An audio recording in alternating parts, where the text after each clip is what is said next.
அன்னை தகவல் சேனலில் இன்றைக்கி என்ன பார்க்க போகிறோம் அப்படின்னா, பணியாளர் தேர்வு ஆணையத்தில் பணி ஸ்டாஃப் செலெக்ஷன் கமிஷனில் கால் ஃபார் பண்ணியிருக்காங்க.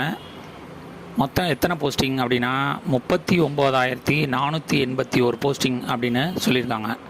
என்னென்ன போஸ்டிங் அப்படின்னா, constable general duty in central armed police forces CAPFs and SSF, Rifleman General Duty in Assam Rifles and Chipai in Narcotics Control Bureau Examination 2025 posting அப்படின்னு சொல்லியிருக்காங்க.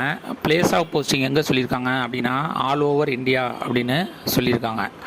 இதுக்கு என்னென்ன குவாலிஃபிகேஷன், வயது வரம்பு என்ன, விண்ணப்பிக்க ஆன்லைனாக ஆஃப்லைனாக, என்னைக்கு எக்ஸாம் அப்படிங்கிறத ஒன் பை ஒன்னாக பார்க்கலாம். ஃபஸ்ட்டு கான்ஸ்டபிள் ஜிடி 39,481 போஸ்ட்டுன்னு சொல்லியிருக்காங்க. எஜுகேஷ்னல் குவாலிஃபிகேஷன் 1/1/2025 அன்றைக்கி 10th முடிச்சிருக்கவங்களா இருக்கணும் அப்படின்னு சொல்லியிருக்காங்க. வயது வரம்பு 18லேருந்து 23 வயசு இருக்கிறவங்க இதுக்கு விண்ணப்பிக்கலாம் அப்படின்னு சொல்லியிருக்காங்க. ஏஜ் என்ன போட்டிருக்காங்க, பர்த் டேட் என்ன போட்டிருக்காங்க அப்படின்னா 2/1/2002க்கு முன்னாடி பிறந்தவங்களா இருக்கக்கூடாது, 1/1/2007க்கு அப்புறம் பிறந்தவங்களா இருக்கக்கூடாது அப்படிங்கிறத சொல்லியிருக்காங்க. இதை தவிர ஏஜ் ரிலாக்ஸேஷன் யார் யாருக்கெல்லாம் கொடுத்துருக்காங்க அப்படின்னா, எஸ்சி எஸ்டி கேண்டிடேட்டாக இருந்தாங்க அப்படின்னா அவங்களுக்கு 5 years ஏஜ் ரிலாக்ஸேஷன் கொடுக்குறோன்னு சொல்லியிருக்காங்க. ஓபிசி கேண்டிடேட்டாக இருந்தாங்க அப்படின்னா அவங்களுக்கு 3 years ஏஜ் ரிலாக்ஸேஷன் கொடுக்குறோம் அப்படின்னு சொல்லியிருக்காங்க. அதுவே எக்ஸ் சர்வீஸ்மேன் கேண்டிடேட்டாக இருந்தாங்க அப்படின்னா ஆஸ் பர் கவர்மெண்ட் பாலிசி பிரகாரம் ஏஜ் ரிலாக்ஸேஷன் கொடுக்குறோம் அப்படின்னு சொல்லியிருக்காங்க. சேலரி டீட்டெயில் என்ன அப்படின்னா, சிப்பாய் லெவல் 1க்கு ஸ்டார்டிங் சேலரி 18,000லேருந்து 56,900 வரலும் கொடுப்போம் அப்படின்னு சொல்லியிருக்காங்க.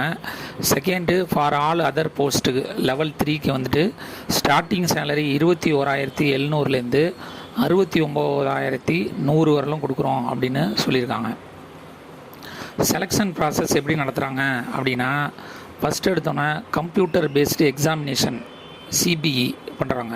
Second physical standard test PST அல்லது ஃபிசிக்கல் எஃபிசியன்ட் டெஸ்ட் பிஇடி பண்ணுறாங்க.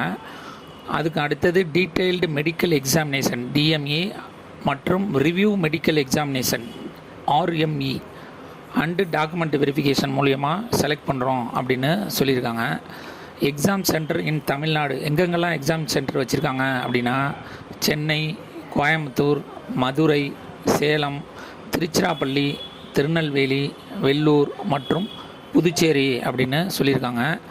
நம்ம எக்ஸாம் லாங்குவேஜ் எந்த லாங்குவேஜில் நம்ம எக்ஸாம் எழுதலாம் அப்படின்னா தமிழ், இங்கிலீஷ் மற்றும் ஹிந்தியில் எழுதலாம் அப்படின்னு சொல்லியிருக்காங்க. இது ஆன்லைன் மூலியமாக மட்டும்தான் விண்ணப்பிக்க முடியும்.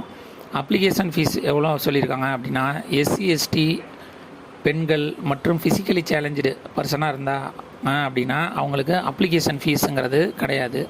இதுவே அதர் கேண்டிடேட்டாக இருந்தாங்க அப்படின்னா அவங்களுக்கு ஆன்லைன் எக்ஸாமினேஷன் ஃபீஸு 100 அப்படின்னு சொல்லியிருக்காங்க. விண்ணப்பிக்க கடைசி நாள் 14/10/2024 இரவு 11 மணி அப்படின்னு சொல்லியிருக்காங்க.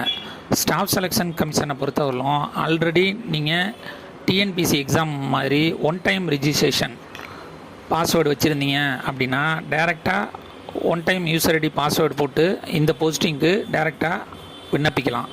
இன்கேஸ் இதுதான் ஃபஸ்ட் டைமாக நீங்கள் ஸ்டாஃப் செலெக்ஷன் கமிஷனுக்கு அப்ளை பண்ணுறீங்க அப்படின்னா ஃபஸ்ட்டு எடுத்தோன்னே ரிஜிஸ்டர் பண்ணிவிட்டு அதுக்கப்புறம் அப்ளை ஃபார் தி போஸ்ட் அப்படின்னு கேட்கும். அதில் இந்த போஸ்டிங்கை கிளிக் பண்ணி விண்ணப்பித்து வெற்றி பெற்று பணியில் சேருக.